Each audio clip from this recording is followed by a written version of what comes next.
Hi friends, मैं आकांक्षा शर्मा जी की with आकांक्षा में आपका स्वागत करती हूँ। Madhya Pradesh daily current affairs में आज हम 22 फरवरी का करंट पढ़ने वाले हैं। 22 फरवरी 2024 का, साथ में इतिहास के स्पेशल हलवा प्रश्न करेंगे और लास्ट में आपके लिए क्वेश्चन रहेगा। तो चलिए स्टार्ट करते हैं। रोज के रोज करंट कवर करते जाइएगा। यकीन मानिए ये आपको प्रीलिम्स में, मेंस में, इंटरव्यू में, व्यापम के एग्जाम में हर स्टेज पे आपको सफलता दिलाएगा, क्योंकि मैं क्वेश्चन के साथ साथ उससे जुड़े हुए फैक्ट, साथ में जो टॉपिक चर्चा में रहता है उससे जुड़ा हुआ, भले वो करंट का ना हो, वो भी करवा देती हूँ, तो वो आपके लिए बहुत ज़्यादा इंपॉर्टेंट रहेगा। पहला क्वेश्चन है आज का, विकसित भारत की तर्ज पर विकसित मध्य प्रदेश कार्यक्रम कब होगा? 22 फरवरी, 23 फरवरी, 25 फरवरी या 29 फरवरी? तो जिस तरह से विकसित भारत कार्यक्रम चला था, उसी की तर्ज पर मध्य प्रदेश विकसित मध्य प्रदेश कार्यक्रम होने जा रहा है। ये होगा 29 फरवरी को। कब होगा ये? 29 फरवरी को। इसके बारे में पढ़ लेते हैं। मुख्यमंत्री डॉक्टर मोहन यादव ने कहा कि प्रधानमंत्री श्री नरेंद्र मोदी आगामी 29 फरवरी को विकसित भारत की तर्ज पर विकसित मध्य प्रदेश के विशेष कार्यक्रम में वर्चुअली शामिल होंगे। ये याद रखना कब हो रहा है? 29 फरवरी। इसके अलावा ये भी बात आज चर्चा में रही थी, क्योंकि आत्मनिर्भर मध्य प्रदेश आजकल हर जगह पे सिलेबस में दिया जा रहा है। तो ये वाला जो टॉपिक है, ये डाटा है, आपकी लिख के रख दीजिएगा, आपको मेंस में, प्रीलिम्स में बहुत ज़्यादा हेल्प करेगा। मध्य प्रदेश में साइबर तहसीलों का लोकार्पण, एक मतलब साइबर तहसील जो हो रही है, डिजिटलीकरण हो रहा है, तो वो एक महत्वपूर्ण कदम है। प्रदेश में गत एक माह में राजस्व महाअभियान में 1,90,000 प्रकरणों का निपटारा किया गया। ये डाटा ही लिख लेना। आत्मनिर्भर मध्य भारत के अंतर्गत ये बहुत इंपॉर्टेंट लाइन लिखी जाएगी, करंट से मिलके रखेंगे आप, कि प्रदेश में गत एक माह में राजस्व महाअभियान में 1,90,000 प्रकरणों का निपटारा किया है। ये जो विकसित प्रदेश कार्यक्रम हो रहा है, उसका जो नोडल विभाग बनाया है वो जल संसाधन और नर्मदा घाटी विकास विभाग को बनाया है। ये फैक्ट भी याद रखिएगा। अगला है, श्री अन्न मेले का आयोजन कहाँ किया जाएगा? बालाघाट, मंडला, छिंदवाड़ा या रीवा? हो मतलब आज ये श्री अन्न मेले का आयोजन हुआ था, तो ये कहाँ पे हुआ है? तो ये हुआ है छिंदवाड़ा में। छिंदवाड़ा में श्री अन्न मेले में प्रदर्शनी का भी आयोजन किया जाएगा। जबलपुर जिले के अन्य जिलों में से नरसिंहपुर जिले की तुअर दाल, जैविक गुण, सिवनी जिले का जीरा शंकर चावल एवं केनौबा, बालाघाट जिले का चिन्नौर चावल, मंडला जिले के श्री अन्न उत्पाद के साथ ही अन्य जिलों के प्रतिष्ठित उत्पादों के यहाँ पर स्टॉल लगाए गए। जो श्री अन्न मेला लग रहा है, कहाँ पे लग रहा है? छिंदवाड़ा में।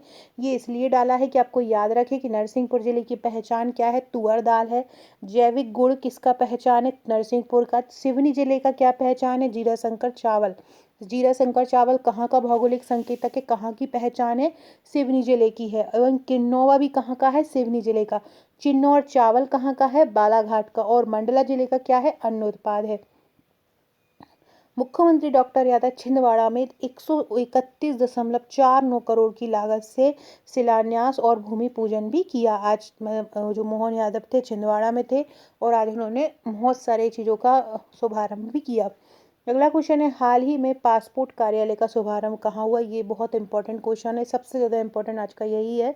भोपाल में हुआ, मंदसौर में हुआ, रीवा में हुआ या सतना में हुआ? तो ये हुआ है मंदसौर में। याद रखना, पासपोर्ट कार्यालय का शुभारंभ हाल ही में कहाँ पे हुआ है?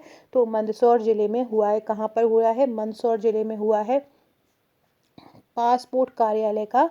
मंदसौर में, जो कि अफीम के लिए बहुत ज़्यादा फेमस है। मंदसौर कहाँ के लिए? अफीम के लिए। यहाँ का सूर्य मंदिर भी बहुत ज़्यादा फेमस है।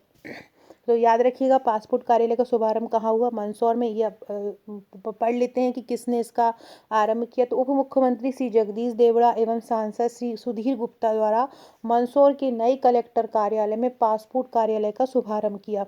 अब बात चलती है कि मध्य प्रदेश में सबसे पहले कहाँ पे और कब हुआ था पासपोर्ट कार्यालय? तो मध्य प्रदेश में सबसे पहली बार 1978 में भोपाल में पासपोर्ट कार्यालय का शुभारंभ हुआ था। और मंदसौर में पासपोर्ट कार्यालय का शुभारंभ आज की यह सबसे बड़ी उपलब्धि है। नीमच में भी पासपोर्ट कार्यालय शुरू हो, इसके लिए भी प्रयास किए जा। नीमच, मंदसौर जो कि बगल बगल में जुड़े हुए क्षेत्र हैं। अगला क्वेश्चन है पीएम ऊषा योजना का शुभारंभ किस विश्वविद्यालय में हुआ? इसके बारे में मैंने कल परसों भी पढ़ाया था। बरकतुल्ला विश्वविद्यालय, माखनलाल, अवधेश प्रताप सिंह या कोई नहीं। तो जो पीएम ऊषा योजना का जो आरंभ हुआ है वो बरकतुल्ला विश्वविद्यालय में हुआ है। बरकतुल्ला विश्वविद्यालय की स्थापना कब हुई थी? 1977 में हुई थी। और इसके कुलपति कौन है वर्तमान में? सुरेश कुमार जैन है। और इन्हीं के ही प्रयासों से ये योजना का कार्यान्वयन यहाँ पे हुआ।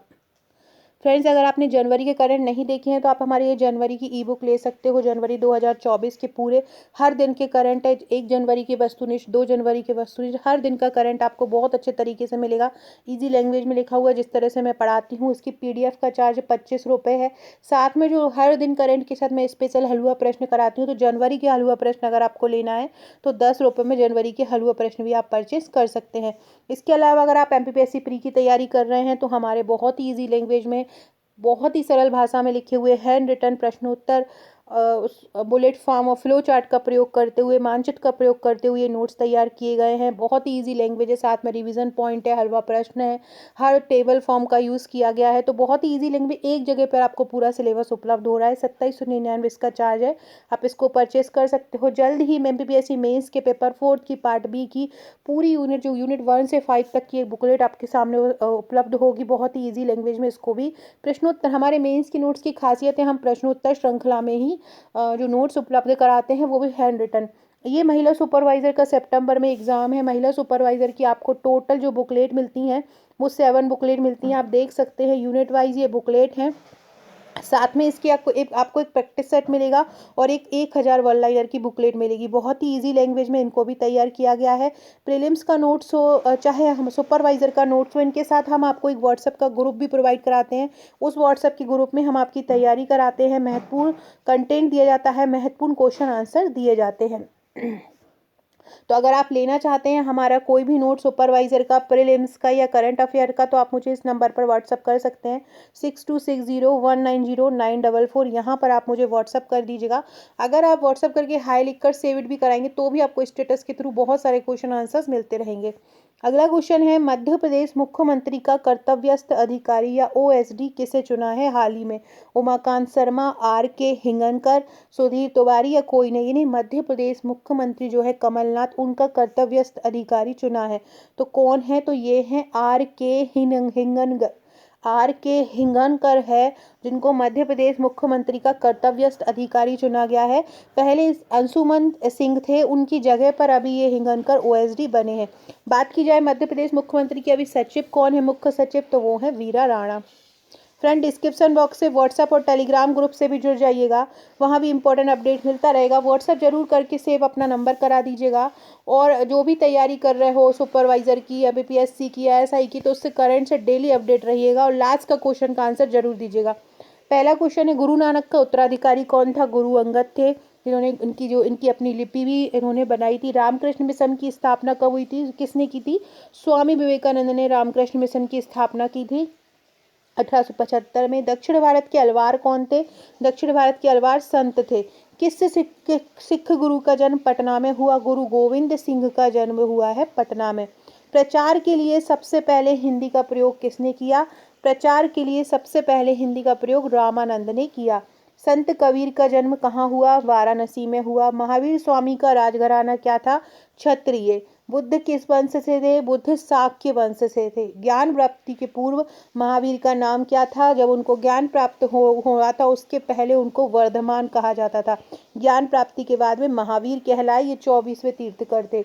महाराष्ट्र से संबंधित कौन है? तुकाराम। महावीर जैन की मृत्यु कहाँ पे हुई थी? पावापुरी में। शायर मिर्जा गालिब कहाँ के थे? ये आगरा के थे। बंगाल में भक्ति आंदोलन के प्रवर्तक कौन थे? बंगाल में भक्ति आंदोलन के प्रवर्तक थे चैतन्य। विश्व धर्म सम्मेलन शिकागो में जो स्वामी विवेकानंद गए थे, उन्होंने पूरे भारत को एक ही धर्म बताया था। तानसेन को कंठावरण बाड़ी विलास की उपाधि किसने दी थी? अकबर ने दी थी। अब ये आज का प्रश्न है जो आपको मुझे कमेंट करके बताना है। स्वामी विवेकानंद को विवेकानंद की उपाधि किसने दी थी? महाराजा खेतड़ी ने, महात्मा गांधी ने, जवाहरलाल नेहरू ने, सुभाष चंद्र बोस ने। ये आप लोग मुझे कमेंट करके बताइएगा। वीडियो अच्छा लगे तो लाइक शेयर जरूर कीजिएगा। स्वामी विवेकानंद का नाम नरेंद्र था, बचपन का नाम उनका नरेंद्र था, और उनको विवेकानंद की उपाधि किसने दी थी, ये लोग आप मुझे कमेंट करके बताएंगे। सो फ्रेंड, वीडियो अच्छा लगा हो तो लाइक शेयर सब्सक्राइब जरूर कीजिएगा, शेयर कीजिएगा। Okay friends, thank you.